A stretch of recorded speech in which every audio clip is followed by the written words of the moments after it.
ain't it so amazing that when you think about the best times you had, it was when you didn't have nothing, man. When you was creating fun and just pure love and community like that. Is that crazy? The kids today, man, they on some different shit with the parents. Cause like you say, we had some well-to-do folks that was living in Berry Farm. They were living in Berry Farm, but they kids was changing clothes every day. Right. Our friends changing clothes every day. We wasn't changing clothes.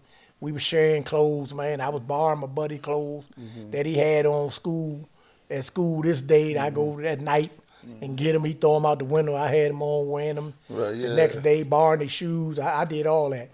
That's why I give back like I do, because I know we're not having nothing How felt feel like. You know what I'm saying? I used to steal my brother clothes when that was hustling the weed, and they had the pretty shirts and all the good jeans, and he bought a wall locker. Shit, he bought a wall locker and put a chain on it, bone, like that was safe, like that was safe. And his room was on the side where my mother was, right. So my mother used to be a little protecting of him, because she knew if we was going back there in his room, we going back there to get something, right? Because he wasn't ever home, He had the moped and all that shit, So he even living, but we used to crack that lock, man. Shit. Pull the locker open, man, skin your motherfucking arm up, going in there off the no look, just reaching for something and grab something. So whatever you grab, he already knew. He kept a little change all up there, but he kept the money in wherever he kept it, because my older brothers, man, they was some motherfucking thieves. Right, yeah. They was crooks, man. I used to sleep on my money and thinking I'm gonna have it. True shit, man. Thinking I'm gonna have my money when I get up. I don't know how the fuck they got. They moved you get that thing up off you. I never knew it, bro. We never. Not just me, my other younger brothers. We out hustling, cutting grass and shit. But that was because my brothers never was on it. They was dope fiends. They was on it. I ain't gonna tell you no lie. They was on it. Right. So they was trying to get money the best way they could to get their fix. Man, my brothers was them motherfuckers. One of my brothers, Titty, he was a professional, man. Man, he wouldn't even move you, man. And you get up the next morning, man, trying to get your little $17 or whatever, man. You ain't gonna say nothing to him, because he gonna stick his foot in your Put the big right hand on you. Yeah. So, but that was okay, yeah. I wouldn't change it for nothing though. I wouldn't change it for nothing, because it molded me.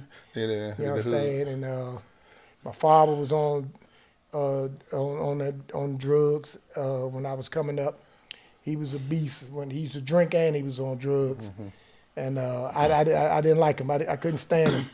He was a bad man. He was bad. My mother didn't like it. We get in trouble at school, and if he came home intoxicated, then, which was regular back then she wouldn't tell him that the teacher called, because he fucking beat us to death, because he was drunk or high or whatever. So. But the days that he wasn't, she'll let him know. And I used to try to go to bed early. Everybody outside playing and shit. I'm in the bed at 5 o'clock, faking like I'm asleep. You know what I mean? Next thing I see the crack in the door, and I peep out one eye. I see this big old thick 5'9" motherfucker built like a brick shit house. So they listed her. Yeah, exactly. You hit the nail on the head. Wake you up, man, and. I learned from him, man, the best thing you could do is just don't say nothing. Right. Because the teachers was always right. And if you asked your questions, man, you was going to get fucked up either way. Because he thought you was ignoring them. Right. And then if you say no, the teacher lied, that was another ass whip. Right. But he went to the program, man, my mother, because he used to, take the food money that was for, my mother sent him Safeway. You don't see him for a week. Right. Now we ain't got nothing to eat and all that, so we went through all that, man. I ain't ashamed to tell it. Right, yeah. Because that's what it's about, man. I was there when she gave me the ultimatum. She, get the fuck out or get yourself together. Where's she going? She got 13 motherfucking kids, but she got sick of him with that, and then he went to the program, man, and came back, man, and. He never looked back, man. He was the best. He became the dad you wanted. Man, yeah, he was fun to be around. We watched fights with him. That's where we get all our jokes and shit from, man. He was funny. My mother was funny. He was great to be around, man. and he was the father that we needed him to be. Exactly. Living in that environment, Right. you know what I'm saying? He ain't take no prisoners, man. And what was your father's name? Sonny. They called him Sonny. His name John though. Oh, okay. They called him Sonny. He had street cred. Right. Uptown. He used to take us take me uptown when I come home from the military and meet his friends because I didn't know he was proud of me. You know what I'm saying? I went to the military and all that, but and he took me up there and the boys was like, yeah, bro, that's the one in the military. So I felt kind of good. Feel good. You see, he was talking about promoting right there. And you got a lot of brothers and sisters, so that was really big. And man, like I say, that hood, man, it ain't no college in the country can give you the lessons that you get from that hood, man. I mean, just dealing with people, man, just the whole 9 yards. Before we leave Berry Farms, man, every neighborhood got a Debo, man. They got somebody that, man, he Joan on the wrong way. He come out there and bad move. He punching the nigga in the mouth, man. Who was the Debo around farm? Was it a couple of them? Was it one that stick out? Man, who was the Debo at Berry Farm? Man, a lot of them like to laugh because that's all we did coming up. You know, we get in groups, man, and we joan all goddamn all goddamn night. Take a break, go play ball, come back. But it was Quake. My homie Quake couldn't take the joan. Okay, he okay. loved to laugh. Earthquake. Earthquake could he was good with his hands. So it was law. You know you can't joan on Quake. Right. Quake couldn't take the joan because Quake want to knock you out. Right. Or you got to wreck him. Big Lumber was a bully. Fat Greg was a bully, but he was a joner too.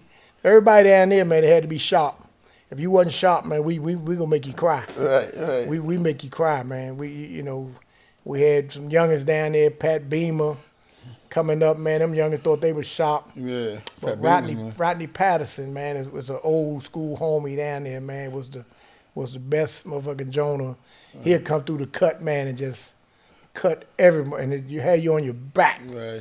I used to love when he come around, so if he was in a hurry, I'd stop him on purpose. Well, yeah. You know what I'm saying? saying? Something off the fly, light nigga ass up, get out of there. Oh, he'd cut your ass up and keep on moving. So it was only a couple dudes that really couldn't take that Jonas shit, man. But they know if we was in them groups, they would avoid that group. They go another way. I ain't fuck with them niggas. So earthquakes, a nigga slide a joke on Quake, dudes holding their laugh and everything. Oh, they holding their laugh. They shitting on themselves. I remember we shout out to my man Earthquake, man. Good we man. Was playing, Good man. Basketball one time. We was running the Berry Farm Community League, and nigga was talking about, you couldn't join on Wayne Ealing either. Oh, okay. Hey, rest in peace, Wayne. Right. So Wayne E-ball, but he was just, he had them street dudes with him. He had a hell of a beat. He could beat some monsters. Okay.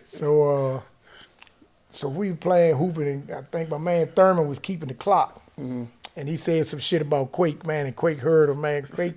Quake stopped running up the court. He said, man, I ain't playing, you bitch ass nigga. You say something, nigga, I take this motherfucker. Man, he picked the folded chair up. Right. Get ready, man, cut away.